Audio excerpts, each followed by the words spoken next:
খেলা শুরু হওয়ার আগে রিশাদ হোসাইন আগেই বলেছেন তার স্বপ্ন হচ্ছে চ্যাম্পিয়ন হওয়া। তিনি খেলতে চান পিএসএল এর ফাইনালে। সেই আশা যেন রিশাদের এবার পূর্ণ হলো।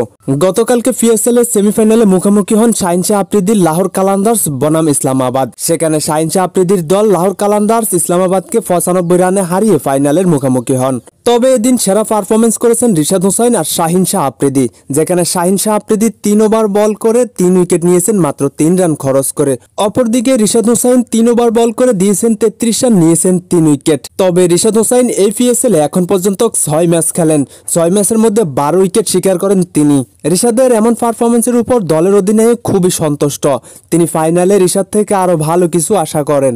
তবে রিশাদ যেন পিএসএল খেলতে জানে, রিশাদ গিয়েছেন রেকর্ড বুকে নাম লেখাতে, যেখানে মাহমুদুল্লাহ রিয়াদ, মুস্তাফিজুর রহমান এবং সাকিবকে পিছনে ফেলে উইকেট শিকারের মধ্যে বাংলাদেশের 1 নম্বরে রিশাদ। তাও আবার কম সংখ্যক ম্যাচ খেলেন রিশাদ, যেখানে রিশাদ মাত্র 6 ম্যাচ খেলে 12 উইকেট শিকার করেন। অপরদিকে সাকিব আল হাসান 17 ইনিংস খেলে মাত্র 9 উইকেট শিকার করেন। তবে এদিন লাহোর কালান্দার্সের স্কোয়াডে সাকিব আল হাসানও ছিলেন। ব্যাট করতে নেমে মাত্র 0 রানে আউট হন। এই 0 রানে আউট হয়ে সাকিব করেছেন আরও এক অনন্য রেকর্ড। টি-20 ক্রিকেটে সবথেকে বেশি বাংলাদেশি খেলোয়াড়দের মধ্যে ডাক মারার রেকর্ড করেছেন সাকিব। তবে এদিন সাকিব বল হাতও তেমন কার্যকর করতে পারেননি। 3 ওভার বল করে 27 রান দিয়েছেন তিনি।